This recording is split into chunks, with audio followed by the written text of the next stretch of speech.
बिहार और गजब बिहार की बात कर लेते हैं। अगले साल होने जा रहे विधानसभा चुनाव के लिए पहले लालू यादव की सियासी ट्रेन फुल स्पीड पकड़ चुकी है और सिवान के बाहुबली नेता और पूर्व सांसद मोहम्मद शहाबुद्दीन की पत्नी हिना साहब और उनके बेटे ओसामा ने आरजेडी ज्वाइन कर ली है और इसके साथ ही बिहार की राजनीति जो है फिर से गर्मा गई है। बाहुबली की बेगम, बाहुबली के शहजादे जो ललकारते थे वजीर को, अब राजी हो गए बनने को प्यादे। 36 का रिश्ता 63 का हो गया। सीवान लोकसभा सीट के नतीजों ने दोनों का वहम दूर कर दिया। सत्ता के सूखे ने दोनों परिवार को बेचैन किया। दोनों ने अपने अपने अहम का सरेंडर कर दिया। मुद्दतों बाद बाहुबली की बेगम हिना साहब की घर वापसी हुई। लालू यादव ने बाहुबली के शहजादे को भी लालटेन का सिपाही बना लिया। इस वक्त मैं मौजूद हूँ राजा सुप्रीमो लालू प्रसाद यादव के सरकारी आवास पर। निश्चित तौर पर मौका है आज शहाबुद्दीन की जो पत्नी है हिना साहब और उनके जो बेटे हैं ओसामा, आज उन्होंने आरजेडी ज्वाइन किया है और इस मौके पर आप देख सकते हैं सभी जो नेता हैं वो एक साथ बैठे हुए हैं। मोहम्मद शहाबुद्दीन के निधन को 3 साल से ज्यादा हो चुके, लेकिन बिहार में अब भी शहाबुद्दीन का मतलब खौफ का पर्याय ही है। सीवान और इसके आसपास के क्षेत्र में तो अब शहाबुद्दीन का नाम ही किसी को सिहराने के लिए काफी है। लेकिन शहाबुद्दीन के बेटे ओसामा के आरजेडी में शामिल होने पर तेजस्वी को बुद्ध का संदेश याद आया। तेजस्वी ने अमन चैन का राग भी गाया। बिहार में अमन चैन शांति का वातावरण रहे, साथ ही बिहार की तरक्की हो, बिहार के लोगों की तरक्की हो, इस दिशा में हम सब लोग काम करेंगे। बिहार की न्याय प्रिय जनता, ये बुद्ध की धरती रही, हमेशा से अमन चैन शांति का माहौल बना रहे, यही बिहार की जनता चाहती है। बाहुबली के शहजादे के बगल में खड़े तेजस्वी ने जब बुद्ध का संदेश दिया तो विरोधियों को भी तेजस्वी पर हमले का हथियार मिल गया। दलील ये कि अगर बाहुबली के बेटे के जरिए बिहार में अमन चैन आ सकता है तो फिर बिहार की सत्ता बाहुबलियों को ही क्यों न सौंप दी जाए।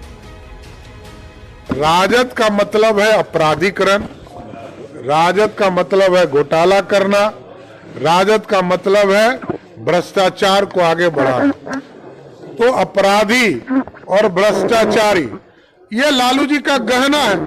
बेशक बाहुबलियों से बिहार में अब किसी पार्टी को परहेज नहीं। शहाबुद्दीन के बेटे की आरजेडी में एंट्री से पहले लालू यादव ने हालिया लोकसभा चुनाव में बाहुबली मुन्ना शुक्ला को भी लालटेन पकड़ाया था, लेकिन वो जनता की अदालत में तो हारे ही।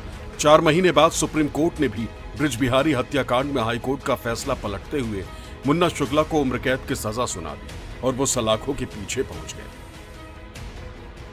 लेकिन सत्ता की सियासत को भी बाहुबलियों से बैर नहीं है। सुशासन बाबू के नाम से मशहूर बिहार के मुख्यमंत्री नीतीश कुमार की पार्टी में भी ऐसे कई चेहरे हैं जिन्हें देखते ही आपके रोंगटे खड़े हो जाएंगे।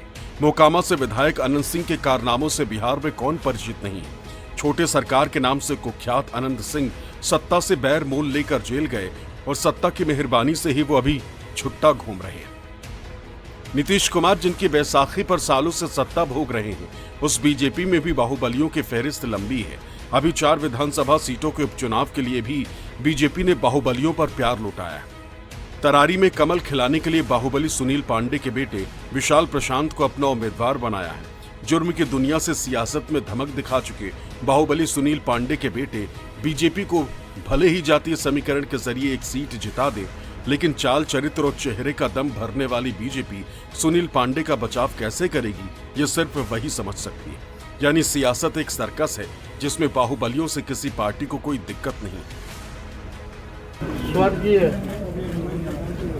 शहाबुद्दीन जी की धर्मपत्नी है और शहाबुद्दीन जी पार्टी के फाउंडर मेंबर तक रहे, लंबे अरसे तक विधायक सांसद रहे, पार्टी के बड़े नेता रहे और आज पुनः हिना साहब जी और उनके पुत्र भाई ओसामा ने पार्टी सदस्यता ग्रहण किया है और राष्ट्रीय अध्यक्ष जी ने खुद अपने नेतृत्व में दोनों लोगों को सदस्यता दिलाई गई है। साथ ही सैकड़ों हजारों की संख्या में जो शाहबुद्दीन जी के, उसामा भाई के, हिना साहब के समर्थक रहे, उन सब ने भी जो है आज पार्टी की सदस्यता ली।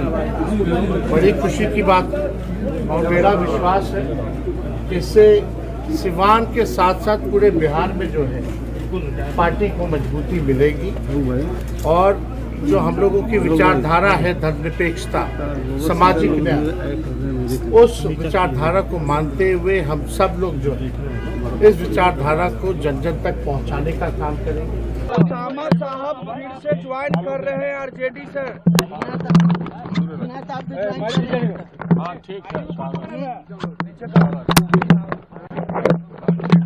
अच्छी बात है, उनको जिसको मन करे वो कर ले। अब ये उनका दर्शाता है कि क्या कर रहे हैं वो, किसको ला रहे हैं, तो दोष हमको दे रहे हैं और काम वही कर रहे हैं। जिस हिसाब से फिरका प्रस्त शक्तियां नीतीश जी के राज में आरएसएस बीजेपी को फलने फूलने दिया गया, जहां केवल अभी नफरत की बात की जा रही है, उस दौर में बेहद जरूरी है कि हम सब लोग एकजुट होकर के सांप्रदायिक शक्तियों का सामना करें। और जो उनका मंसूबा है कि भाई को भाई से लड़ाओ, नफरत फैलाओ, बांटने का काम ये लोग जो कर रहे हैं, इसके खिलाफ हम लोग मजबूती के साथ हम सब लोग एकजुट हो। कभी सीवान में बाहुबली शहाबुद्दीन की तूती बोलती थी। हालांकि इलाके के पिछड़े दलितों का एक बड़ा तबका वहां वामपंथी पार्टी CPI-ML का समर्थक हुआ करता था, लेकिन मुसलमानों के साथ अगड़ी जाति के लोगों ने शहाबुद्दीन का समर्थन किया और लालू यादव की पार्टी के उम्मीदवार शहाबुद्दीन को संसद पहुंचा दिया। सीवान की अगड़ी जातियां कहें या फिर ज्यादा जमीन जायदाद रखने वाले लोगों को माले के वर्चस्व का कथित डर सता रहा था और शहाबुद्दीन ने मानो इन लोगों को खुश करने के लिए सीवान में वामपंथी सियासत को खत्म करने की सुपारी ले ली। जुल्म अत्याचार के जो आरोप लगे उनमें सारी अदालतों में टिक नहीं सके। कई मामलों में मुख्य गवाह ही मार डाले गए और शहाबुद्दीन सीवान में आतंक और दहशत का दूसरा नाम बन गया।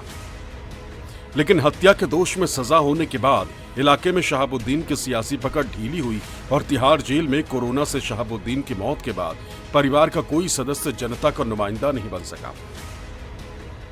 पत्नी हेना शाह बार बार चुनावी रण में उतरती रहीं, लेकिन जनता की अदालत में उन्हें हर बार मात ही मिली।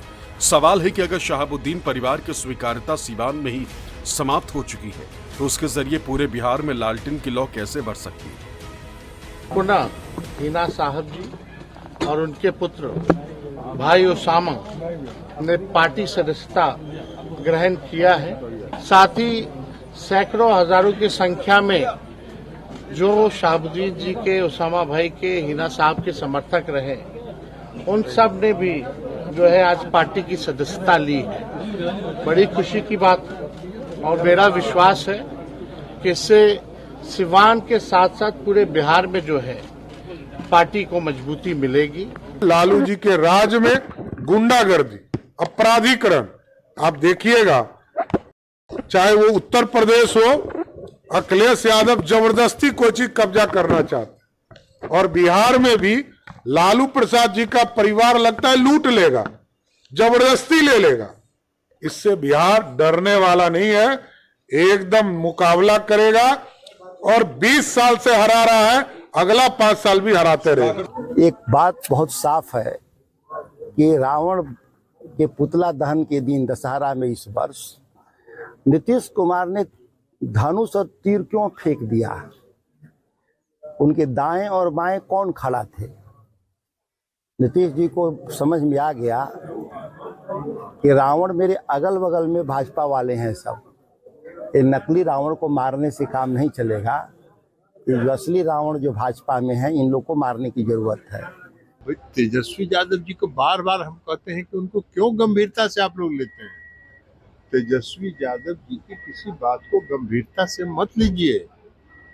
अभी कितना दिन पहले तक हम लोगों के साथ थे तो कितना गुणगान करते थे, अभी क्या जब गए हैं तो उनको सब ये उनका काम है, उससे कोई फर्क नहीं पड़ रहा है। बिहार की जनता सब समझ रही है कि तेजस्वी यादव जी के माता पिता ने 15 साल बिहार का क्या दुर्दशा करके रखा था। और आज भी उनके मन में वही कल्पना है।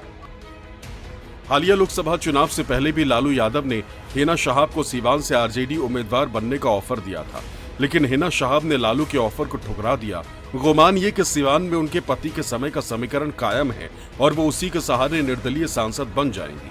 हिना शहाब के इनकार के बाद लालू यादव ने वहां से पूर्व विधानसभा अध्यक्ष अवध बिहारी चौधरी को आरजेडी का टिकट थमाया, लेकिन वोट बंटने के कारण निर्दलीय हिना शहाब तो हारी ही, सीवान में लालटेन भी नहीं जल सका। जेडीयू की विजय लक्ष्मी देवी बिना किसी मशक्कत के संसद पहुंच गई। और तो और सीवान के बगल की सीट छपरा से लालू यादव की लाडली रोहड़ी भी कड़े मुकाबले में हार गई। अब अगले साल बिहार में विधानसभा का चुनाव है, लिहाजा लालू यादव ने अभी से फील्डिंग सजानी शुरू कर दी है। चर्चाएं ये भी हैं कि 2025 के विधानसभा चुनाव में तेजस्वी ओसामा को आरजेडी का टिकट भी देने जा रहे हैं।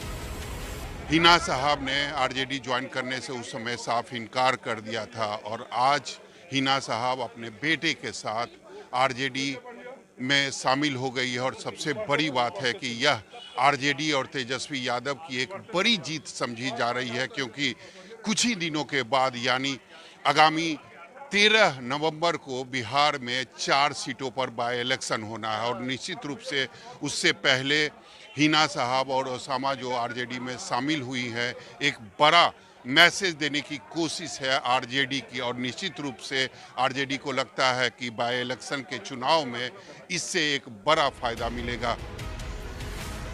बिहार के सबसे खूंखार गैंगस्टर से नेता बने शहाबुद्दीन की गिनती लालू यादव के सबसे करीबी नेताओं में होती थी और यही वजह है कि 2007 में एक हत्या के मामले में दोषी ठहराए जाने तक शहाबुद्दीन अपने गढ़ सीवान में अजेय रहा था।